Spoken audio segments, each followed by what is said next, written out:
வணக்கம் மக்களே.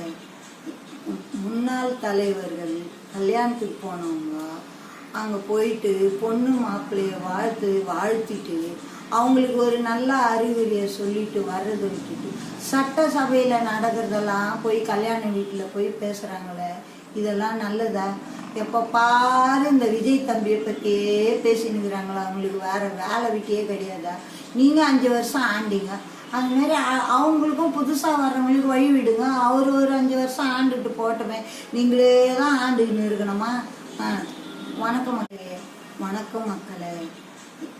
முன்னாள் தலைவர்கள் கல்யாணத்துக்கு போனவங்க அங்கே போயிட்டு பொண்ணு மாப்பிள்ளைய வாழ்த்திட்டு அவங்களுக்கு ஒரு நல்ல அறிகுறியை சொல்லிட்டு வர்றதை விட்டுட்டு சட்டசபையில் நடக்கிறதெல்லாம் போய் கல்யாண வீட்டில் போய் பேசுகிறாங்களே, இதெல்லாம் நல்லதா? எப்போ பாரு இந்த விஜய் தம்பியை பற்றியே பேசினுக்கிறாங்களா? அவங்களுக்கு வேறு வேலை விட்டே கிடையாதா? நீங்கள் 5 வருஷம் ஆண்டிங்க, அதுமாரி அவங்களுக்கும் புதுசாக வர்றவங்களுக்கு வழி விடுங்க. அவர் ஒரு 5 வருஷம் ஆண்டுட்டு போட்டோமே, நீங்களே தான் ஆண்டுன்னு இருக்கணுமா? வணக்கம்.